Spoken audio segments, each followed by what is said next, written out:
So, Coach, first test done and dusted. Moving on to Nottingham now. What are your thoughts ahead of that second test and how I guess the team can build on whatever they've learned from Lords? Yeah, it's interesting. The word you used towards the end of your question is learning. So having been here now, maybe about 2 weeks, having a bit of time to acclimatize to the conditions and actually getting time in the middle. Yes, the result was not what we would have wanted and planned for, but I do believe that there's a lot to be had in terms of learning and takeaways from the game. Obviously, they had some really good training at Tunbridge and then Beckenham before coming to Lords. But Lords is a sort of slightly strange environment in many ways for visiting teams, and of course, all that sort of Jimmy Anderson farewell kind of wrapped up. Do you feel as though going to Trent Bridge that the players really can just focus in on their games and kind of work out what really works well for them? Yes, we admit that the side we have, it's young and emerging, and as you mentioned before, there's always a lot surrounding a Lord's Test match. But we are keen, we are still very positive about how we are approaching the second test. Everybody's in good spirits. We've been catching up with the players one-on-one, and this will really be the first time that we'll be settled as a squad. There's been quite a bit of activity on and off the field leading up to the first test. And it's been a lot, I can imagine, for some of our players to have been able to absorb. So as I said before, massive learning for everyone, players and staff, and we are still very positive as we head to Nottingham.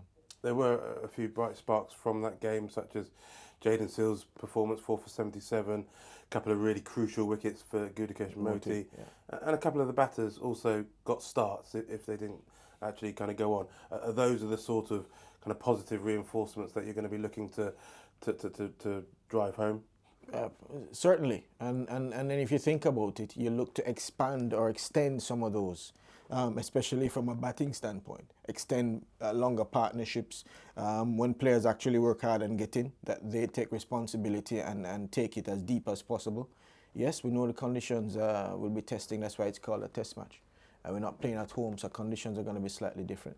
But we do have it within our ranks to be at our best and to compete with England. So yes, some of those things you mentioned, from a bowling standpoint, it actually kept us in the game. And England, I'm sure, would have thought that they could not have just run away with scoring. There were periods in the game where they actually had to show really good application and grit. You mentioned Jaden Seales. Jason Holder. You had Alzari Joseph. His pace is back up. Gudakesh Moti played a fantastic role in terms of helping the captain Craig to be able to control, and then key wicket of the captain Stokes. So yes, quite a few positives. I would love to see us with a lot more intensity that we're known to show in the field. I thought in this test match we weren't at our best in terms of imposing ourselves on England batters. Definitely something that we need to be better at for the next test. There's been obviously a lot of talk before the series about that win in Brisbane. I guess the fact that it came after a defeat and the players kind of hit back so well, is that a kind of experience that some of these guys can kind of take forward, knowing there are 2 test matches left, you can still win the series 2-1, and everything's all to play for starting at Trent Bridge? Well, they would have taken a lot of positives from that. So in terms of how we were able to bounce back, the process that we went through to be able to do that, I believe, is a lot more powerful. And then it reinforces the fact that in a series, you could actually, not start well, but then compose yourself and come back in the series and be quite competitive. As you said, potentially set it up for a Game 3 decider. So really positive to be taken away, not only from the first test here, but what we would have maybe last 6 months. Yeah, and just a final word then. Trent Bridge, a ground that has got a lot of history there for the Caribbean. I think Sir Garfield Sobers played for Nottinghamshire for a few years and was a bit of a local hero there. Is it quite a nice thing to be able to go around the country and see those connections with West Indians of yesteryear?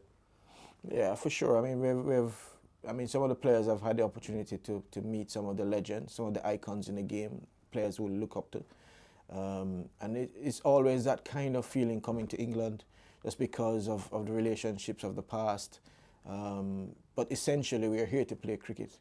And the ability to, yes, appreciate, respect all of that, but understanding that, listen, we're here to play cricket, and each person here, each player, each staff member finds or does it in his own way to ensure that when the business time comes around, you're ready to go.